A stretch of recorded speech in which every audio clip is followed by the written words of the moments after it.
ថ្ងៃនេះអូនសិវឈេងអាយុ6 ខែឥឡូវគឺខ្ញុំចាប់ផ្ដើមធ្វើបបរខាប់គ្រប់គ្រឿងឲ្យអូនញ៉ាំបទពិសោធន៍របស់ខ្ញុំពីកូនទី1គឺខ្ញុំធ្វើតែជោគជ័យហ្មង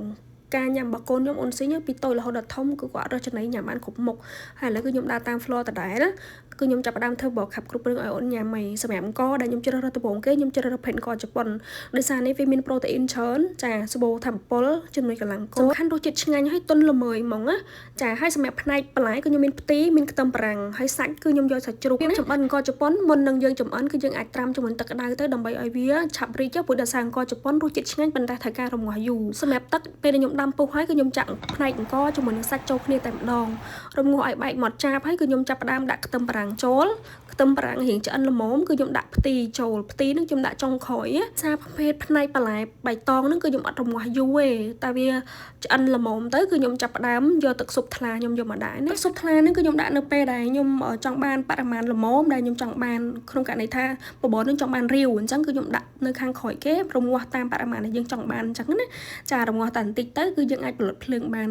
ហើយអត់ភ្លេចទេជាមួយប្រភេទម្សៅត្រីល្អិតគឺដាក់ទៅសម្បូរវីតាមីនច្រើនមែនតើសម្បូរដោយវីតាមីន A ជំនួយដល់ភ្នែកកូនចាសម្បូរជាតិស័ង្កសីល្អសម្រាប់ការលូតលាស់ដល់រាងកាយរបស់កូនសម្បូរជាតិដែកហើយជាមួយនឹងកាល់ស្យូមជួយដល់ឆ្អឹងជាមួយធ្មេញៗរឹងមាំនិយាយទៅល្អសម្រាប់ការលូតលាស់របស់ក្មេងមែនតើហើយសម្រាប់ម្សៅត្រីល្អិតហ្នឹងគឺខ្ញុំដាក់នៅពេលដែលបបរឆ្អិនខ្ញុំផលិតភ្លើងហើយខ្ញុំដាក់ម្សៅត្រីល្អិតចូលជាមួយគ្នាអញ្ចឹងណាហើយសម្រាប់បរិមាណល្បាយក្លុកនេះខ្ញុំប្រើប្រាស់ជាមួយម៉ាស៊ីននេះក្លុកឡើងម៉ត់ឆឹងតែម្ដងនេះល្បាយដែលខ្ញុំចង់បានប៉ុណ្ណឹងបាយរៀងរាវបន្តិចប៉ុន្តែឲ្យម៉ត់ឆឹងងាយស្រួលដល់អូនញ៉ាំការញ៉ាំរបស់អូនក្មេង6 ខែទៅអាចញ៉ាំមួយពេល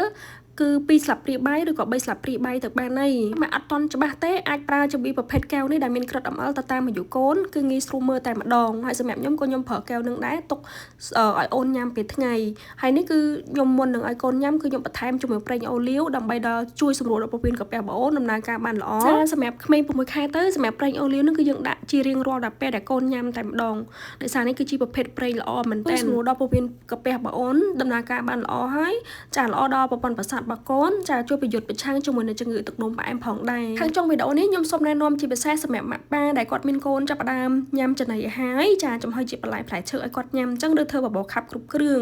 ចង់បានជាប្រភេទសម្ភារៈដែលប្រើដាច់តម្លៃពីបោះមនុស្សធំ